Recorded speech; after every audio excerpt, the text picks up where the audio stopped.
Welcome into Unleashed by BetMGM. I am very, very excited for today's episode. This is a real treat for me. A lot of you loyal listeners have heard me talk about my dad on here before. Some of our guests have even brought him up before I did. Jalen Rose called him the GOAT, which I wholeheartedly agree with.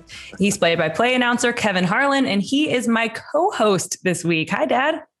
Hi, Olivia. How are you, sweety? Good to see you. I'm good. I'm like in Kansas City. I sound just like a dad. Hi, sweetie. What's going on? Yep.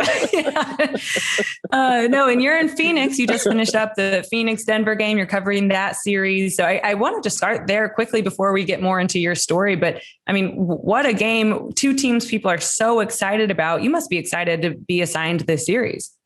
I am. I thought this was one of the more electric series that took us to the second round. I'm a fan of both these coaches. I truly admire. Sometimes we get coaches, you're just kind of, but these are two guys that I respect so much, not only as basketball coaches, but as men, and how they lead, how they have changed cultures, live at two places that needed some revampment.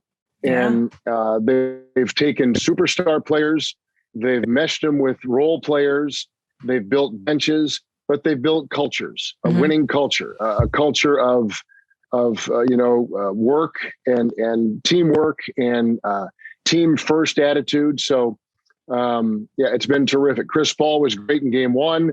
Mikal Bridges, over 20 points. Devin Booker did what he needed to do. And probably at the core of this series is the center matchup with Jokic for Denver and Ayton with Phoenix. And all Ayton has to do is basically stay step for step and not get in foul trouble guarding Jokic, which is a chore. And he did that last night, and they won handily. So if that's a precursor, this is going to be an interesting series. And I think Denver will certainly give them a shot. But Phoenix looks very good coming off their first series win off of the defending champion Lakers. And hey, even bigger news for you personally is this was your first game in an arena in over a year? Yeah, we had done the NCAA tournament for CBS and Turner in Indianapolis, but we were in a bubble. We were in arenas and off the floor.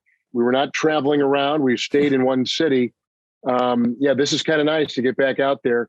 And they were very limited in attendance, only a couple thousand people at the NCAA tournament games, parents, family, friends, sure. Some school administrators. This is last night. Unleashed Bedlam, 17,000 people in the building in full throat. And it was exciting and energizing and actually weird. I was working with Reggie Miller, and I said, it's odd to be seeing it with the naked eye because we've been doing games for so long off of monitors, and you're hesitant when you do it off a monitor. But when you're there, you can have your quick twitch call, and those are always fun. And last night was a blast to be back in a full theater. I thought both you and Reggie sounded so great last night. You take this for granted. You've been doing this however many years, and to get back in there, that had to be a lot of fun. And it was a lot of fun to watch. But man, those fans were electric, and deservedly so. Their team looked great. I want to go over quickly your bio for those who don't know. We've mentioned you do NBA on TNT, college basketball on CBS, NFL on CBS, Monday Night Football, and the Super Bowl on Westwood One. If you're of a certain age, for some of our viewers, you may know him best as the voice of NBA 2K, the video game. And you've made history as calling the most consecutive Super Bowls. The count is now up to 11, passing Jack Buck a couple years ago. That's impressive. And you also made history a couple years ago as part of the first father-daughter tandem to call an NFL game.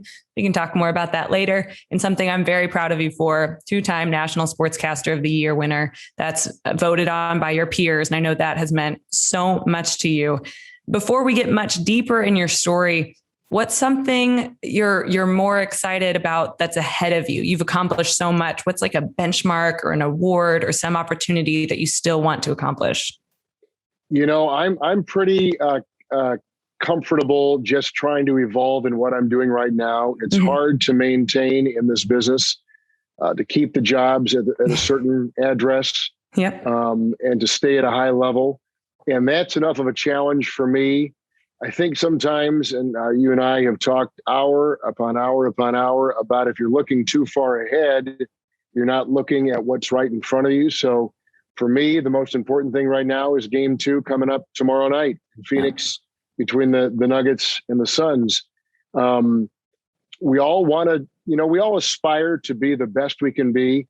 But I think if we're looking at, I want to get to there, or I want to do this, or I want to have that, I think we're missing the message in the successful people in this world handle what's in front of them the best. And I strive to do that. So the challenge of just staying current and evolving and making sure I get better every broadcast, that's enough for me right now. That's enough of a challenge.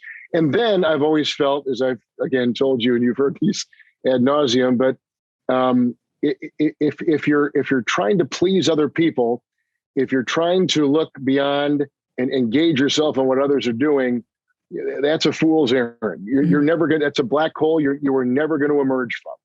So just be the best that you can be, and let things happen the way they're naturally supposed to happen. Now, it's hard to bring up your trajectory and your start in the business without bringing up your dad. And it's a question I get all the time. What's it like having a dad in the industry? You get it all the time, because especially people of an older generation know so much what your dad did with the Green Bay Packers and have such reverence for the importance of his role in that franchise. His dad, Bob Harlan, is my grandfather, Papa Boy. He was president and CEO of the Green Bay Packers for almost 20 years. Dad, just as you grew up, especially when I think back the furthest as like a ball boy at Green Bay Packers training camp, I mean, how much influence did that early access have on your career, and just kind of what you absorbed from watching your dad work? Well, it shaped everything. It gave me a look behind the curtain. It showed me what professional sports was like. And I think if you're ever around it, you're molded by it and influenced by it. And I certainly was. So that portion, being in press boxes, being on NFL sidelines, my dad before that, as you know, your grandfather's with the baseball Cardinals in St. Louis, when they had Bob Gibson and Roger Maris and Orlando Cepeda and Joe Torre and Lou Brock and Kurt Flood and all those magnificent Cardinal players in the 60s. And I used to go down to training camp. I used to be a bat boy at Busch Stadium. I would sit in back of home plate and chart games, sat in the back of Jack Buck and Harry Carey's booth at CAMEO broadcasting at Busch Stadium. So I got to see things that other kids didn't. And when you talk about having an advantage, I agree. I was exposed to things that most kids only dream about, and was so fortunate. And that's truly one of the only reasons why I am where I am right now, is that I began at a young age and my mind was directed in that portion of the business, in media, in broadcasting. And it did everything. The other part of it, Olivia, as I've told you, is watching my dad deal with people. He treated, as the CEO of the Packers, as the president of the Green Bay Packers, he treated the lowest employee as well as he treated the starting quarterback or the vice president or whoever he was dealing with. He treated everybody the same. Yeah. And when you watch someone act in everyday life like that, you can't help but be influenced by it.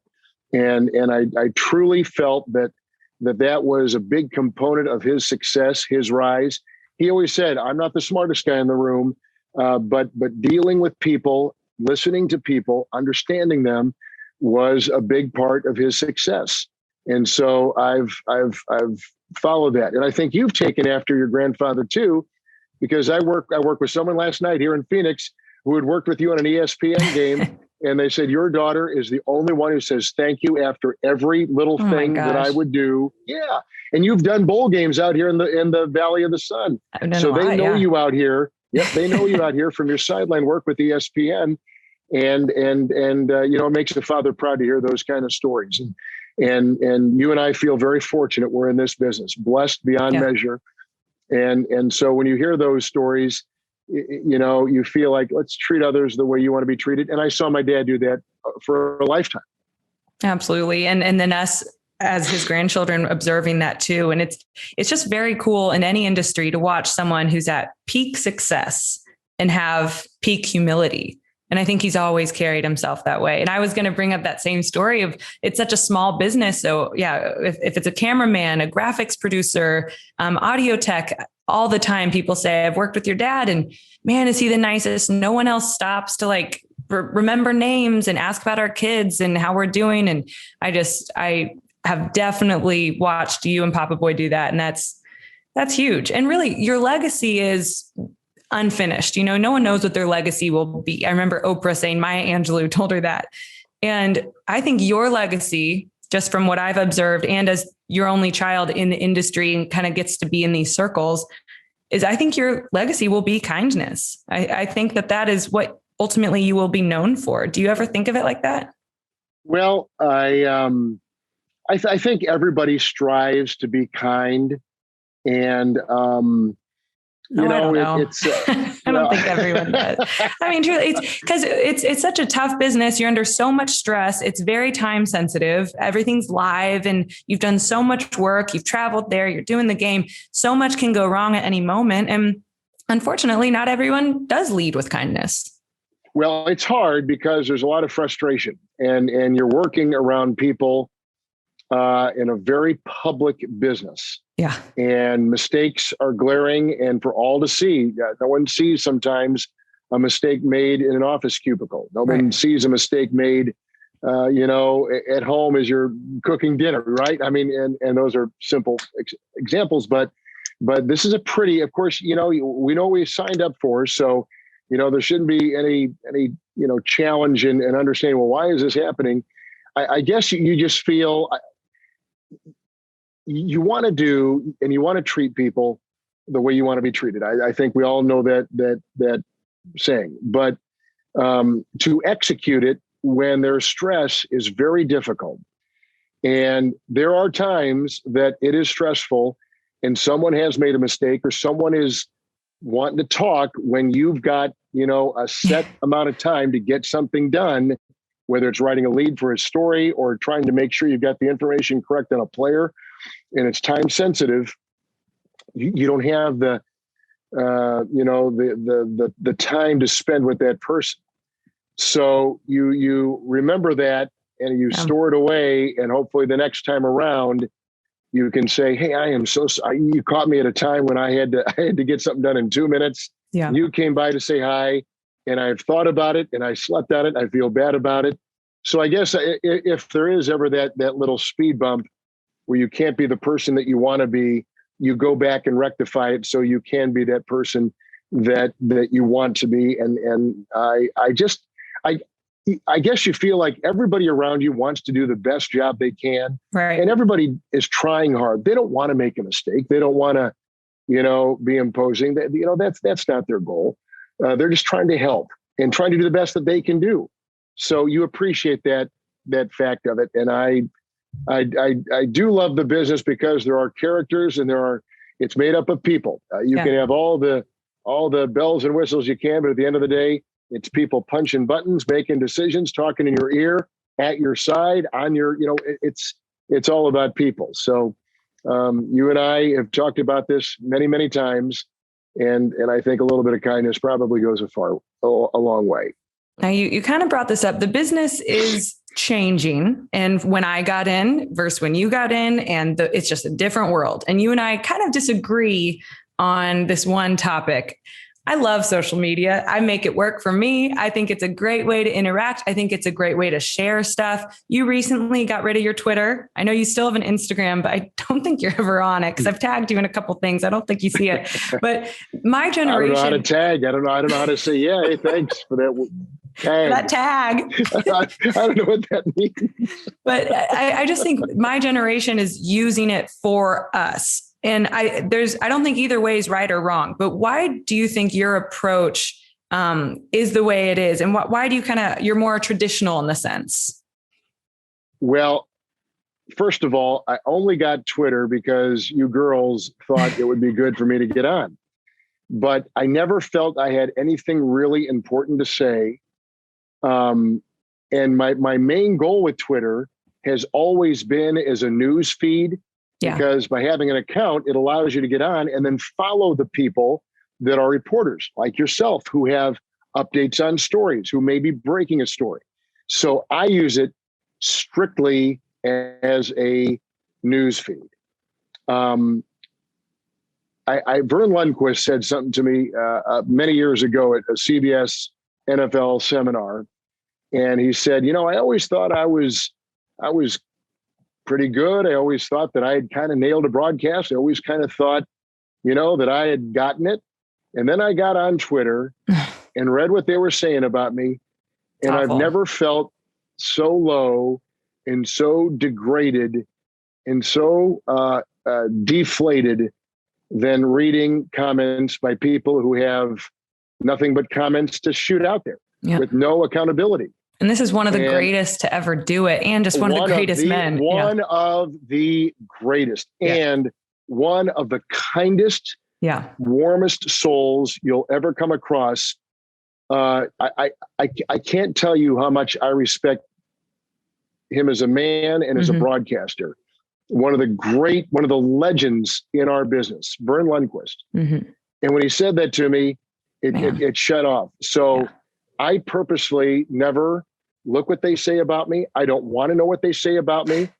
I've told people at both CBS and Turner, if something is said that is wrong, patently, blatantly wrong, then I guess I'd like to be notified of it. Like if they said, I saw so-and-so punching out, so-and-so, right? Or I saw him doing something, or he said this. I mean, if it's blatantly wrong, right, then I would like to know about it. And then I'll go through them and say, how can we handle this? Or should I handle it at all? But otherwise, I don't know what they say. I don't want to know what they say. I'll come home and your mom and my wife will say, well, people on Twitter liked it. And, we monitor it. We look. Yeah, you do.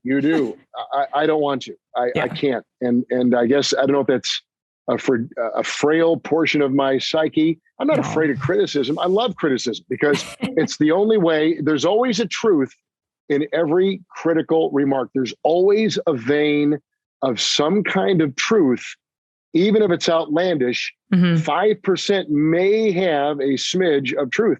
It may be 100% the criticism is warranted. And you know what? I love that stuff. Bring it on. That's the only way you're going to get better. But I don't look at it because I'm afraid of what it will do. I don't want it to change the lane that I'm going in. And I'll be notified if I'm messing up. And I'll know that. And I trust my gut, but I also trust if my wife, your mom, she'll say, you might want to look at this, or you might want to pare it back a little bit, or you might want to whatever. Yes. And I trust her, intuitiveness on subjects like that. Now, that being said, I get what you do. I get it. And you should do it because everybody your age is doing it. Yeah. But not a lot of people my age are doing it. I don't know that Al Michaels has a Twitter. I don't know that Nance, or I don't know that the late Keith Jackson had a Twitter. I don't think any of them do. I think they follow it. Yeah. With what do you call that? A fake name or whatever. But because you have one of those, do you have a fake Twitter? I do have one because you got to get on there to read the news feed. I want to read what Dave McMenamin or Winhurst or any of these guys or Woj or any of these people, Shefty, what they have to say. That's the only way I can do it. So you'll never guess what it is, and I'll never tell. And what's it like, Jayhawk Boy with an I? No, it's not. It is not. Actually, you might, if you dug enough, you might be able to figure. But I never post on it. I never say anything on it, and I only use it so I can follow the reporters that I feel I've got to follow in the NFL and in the NBA. Well, I used this crazy world of Twitter to get some good content when I asked everyone for questions for you. I said, my dad's coming on, if anyone wants me to ask him anything. And I got so many of aspiring broadcasters asking about your process. And I'm putting my own spin on this question because I know you have such a really steady voice process on the day of a game. You're a purist when it comes to voice performance. So what do you do on game day for your voice? Well, I'm big into delivery, and unfortunately, you have heard that from me from the time that you were in high school. Yeah. And I apologize to that because I've beaten you over the head with delivery. It's all about delivery. What do I say? A well-delivered story with poor content is so much more effective than a great story poorly delivered. Yes, because all you're doing as a viewer or a listener is listening to the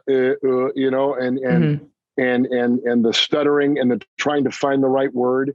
But if you zip your way through a story and tell it in a compelling way, even if it's about grass growing, it's still a story that you remember. So, excuse me, because I'm battling a horrible cold here, so I apologize for the sniffles and a clogged voice. But no, I believe in delivery, and I tell you that because it was the first thing when I was about 8 or 9 years old that got me into sports. The first thing that I can remember, not just that my dad was in it. I loved being, a part of my dad's spring training with the Cardinals and everything else. But I heard the great John Facenda of NFL Films narrate Super Bowl I between the Packers and the Chiefs. And it wasn't the play on the field and on the screen. It was the voice. It was the delivery. And when I heard that, something went off in my head. And then I began to listen for voices. And then I listened to Ray Scott, and I listened to Pat Summerall, and I listened to all Don Criqui and Jim Simpson and Keith Jackson and all these great voices of my youth that I still hear in my head. I hear voices in my head, and that's what I hear. That's what I listen. That's what got me into sports, and not into sports broadcasting, but into sports. Oh. And then that led to sports broadcasting. You say, wait a minute, these guys are broadcasters and they're talking about these games I'm watching. and that's how I got. So yeah, I'm big on delivery and think about it 24/7. Think about it during the games I'm doing, and we'll have little things in my mind that I have felt in the past that I have said well that I will do to get me back on track. It's not different than an opera singer, taking that little musical harmonica thing that they use to get a tone, whatever that's called, and to get the right tone, and how they warm up before a broadcast, before a performance. And I do that occasionally during my games. I've said some things that I know exactly how I said it to get me back to kind of ground zero, to my foundation. You're talking about the words that you write down? Yeah. And I won't get too deep in the weeds here, but I feel sometimes a game can get so frenetic that I got to reel myself back in. And so I have things that I have said that when I've listened back to my games that I say, oh, I like that little 5 second. I like that little I like the tonality and how I sounded. And so I'll hit my mute button and I'll turn my head, because if I say it, my partners will look at me and go, what are you doing? And I'll say something completely having nothing to do with where I am, but I use that to get my voice back to where I wanted to get to. So yeah, I'm big on performance. I'm big on pacing. I'm big on all those kinds of things, and have used that as kind of my guide in my broadcasting career. That's a great tip that broadcasters should write down, and one I share a lot as well. We kind of have a little joke about the start of our careers, because I technically beat you to the NBA by 1 year. Now, yes, you did. Your longevity and success, I'm sure, are far past what I'll end up accomplishing, but the groundwork was there. We both got our main big gig in the NBA, you with the Kansas City Kings, me with the Atlanta Hawks. You were just 22 years old when you got that job. At that time, did that feel like you had really made it? Like, if that was as far as your career had gone, would that have felt like enough? Like that's what you wanted. That was such a great gig. Well, I dreamt big when I was young in college, and always felt like, because I started in high school at our radio station at our high school in Green Bay, Wisconsin. So I knew I was on a faster path. It's not unlike a kid who learns to play golf when he's 3 and 4 years old. He's just probably going to be better when he's 15 or 16 than the other 15 or 16 year olds. And it just gave me kind of a head start. And you were kind of the same way. You began at such a young age, knew what you wanted to do. It benefited both of us in getting a start. The big difference was, if I go back and listen to 22-year-old me and 21-year-old you, 21-year-old you sounds like they should have been on an NBA broadcast. Oh my God. 22-year-old me sounds like I should have been in Paducah, Kentucky, doing Paducah high school basketball. That was the difference. That's not true. The business was different. The business was different. And I got the job at the intersection of so many things happening. The guy that was doing the Kansas City Kings left to go to the Philadelphia 76ers. The Kansas City Kings were not long for Kansas City because they eventually moved to Sacramento. And I worked for a station that had the rights. I was producing the Chiefs pregame show on the radio network. I was doing segments on the station and on the Chiefs radio network as a college student. And so they saw me.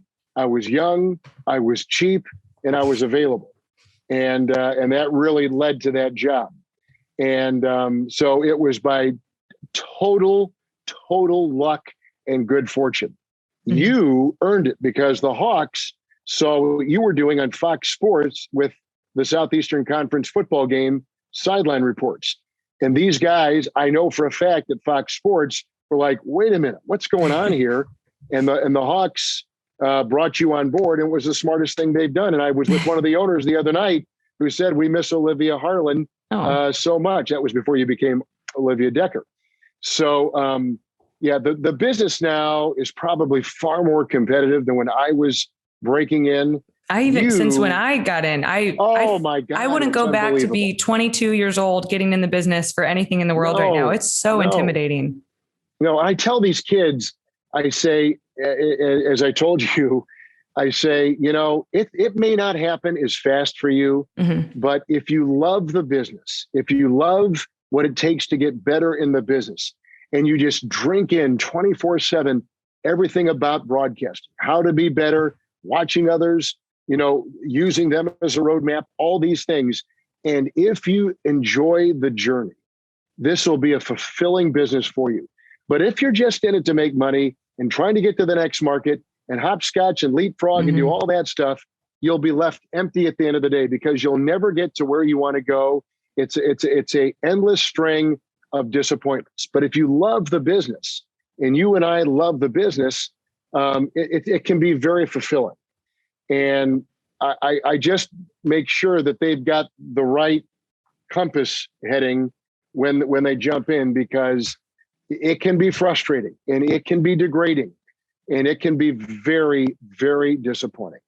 Absolutely. It's as tough an industry as there is in terms of competition, paranoia, all of that. One thing I want to wrap up with is something that I feel like we don't talk a lot about in our family because we know you don't like to talk about it. And I don't know why you keep doing it then.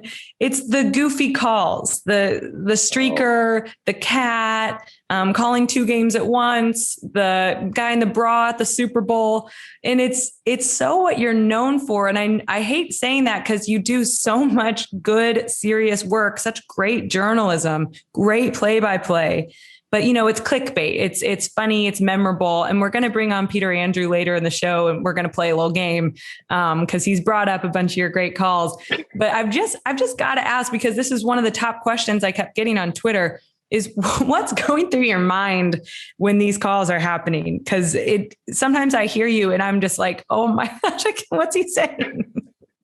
Well, clearly not much is going on in my mind, right? I mean, clearly we're cutting to the lowest common denominator. No. But the only technical way I can explain it, I mean, you never go into it planning, okay, like if a squirrel runs out on the field, or if a fat, naked guy is out there doing somersaults, what am I going to, like you never think of that. But here's what it is.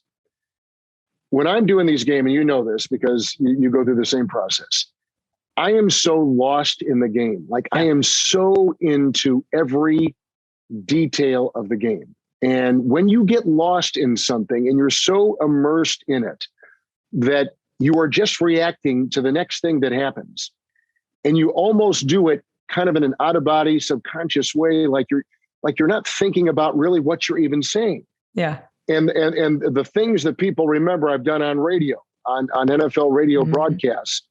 And we were doing radio, you are looking for every detail on the field. You know, you're looking at the color of the sky. You're looking at the wind and what it's doing to a hot dog wrapper that's blowing across the field. And you're watching the quarterback, you know, wipe the sweat from his brow or the eye black that's beginning to run under his eye. Like you're trying to paint this unbelievable picture because you want to give the listener everything that the viewer is seeing. And so when these things have happened, whether it's been a cat on the field or a couple of drunk guys rolling across the field, I'm doing it in the context because by the way, both drunk guys ran right through the formation as the ball is getting ready to be snapped and the play is going to be run. Yeah. And so you just pick it up. Here now, 2nd down and 10. Wait a minute, a guy has run right through so it's all a part of what I'm seeing. And I guess I forget for a time what's going on. Now, the other night we were doing a game with Philadelphia in Washington. And a guy, it was on TV, it was on TNT, and a guy ran on the floor. I swear it's always your games when this happens. Well, I think it happens, but being on television, you don't want to, give him any kind of notoriety. Sure. So they turn the cameras away. On radio, you don't see the guy. Yeah. You don't know his name. It's just a guy. So there's a little bit of anonymity there that really doesn't get us in trouble. On television, it would, because if he showed the face, the guy's getting exactly what he wants. He's getting that 15 seconds of fame. So we don't show it, and we just said a security guy makes the tackle, and they're going to take him off. And that's what happened. So it really is a byproduct of losing myself in the game and being so into it. And that's kind of where some of those weird calls come in, when a guy has a big dunk or he hits a big shot and we go crazy. You're so into the game that you kind of sometimes lose your bearings and you got to quickly, reclaim them, because you got to realize, hey, I'm a reporter here and I better bring it back in a little bit. And you do, but that kind of is it. That really, it's very simple. It's like the stone cutter who's got a chisel and knock a stone that's in the middle of a road, right? And he's hitting that stone once and 10 times and 20 times and 30 times and pounding away at trying to crack that rock in two. And on the 400th crack of that rock, it finally splits, right? It finally splits in half. And a guy walks in and sees this final hammer of that rock that splits on the 400th take. And he goes, wow, you must have really taken a wallop on that hit. And he goes, no. Yeah. It wasn't the 400th hit. It was the 399 before it that led to the 400th. And that's kind of what play-by-play is all about. Here's a 2-yard gain. Here's a 4-yard gain. Here's a little layup. It's the little plays, but it's every play that lead up to the big play. And that's the best way I can explain it. Well, I've never heard you describe it like that, but I know you hate becoming the story. And it's always after something like that happens, and it's like Kevin Harlan's call of the cat on the field, whatever it is. And I know you get so shy. You never want to be the story. You never want attention. But I will tell you, as your daughter and also someone in the business, I think when you show that kind of levity, it's really refreshing, and you're so funny. We know how funny you are at home, but you're so serious about your work.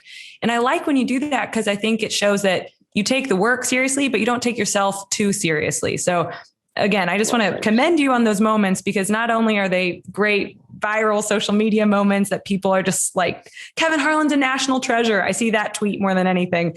But I appreciate that you're able to switch into a kind of a fun place, and you're very, very good at that. Thank you. But I look forward. We're going to bring in Peter Andrew, who has told me he's a big fan of yours, and we're going to play a little game and see if I know some of your most famous calls. So I could ask you a million more questions about your career. I'll be disappointed if you do know. I'm going to be very disappointed in you. Okay, because you should be doing something much more constructive with your time. Doing something, I don't want that fill in your head. You got a long way to go in this business. Oh, man.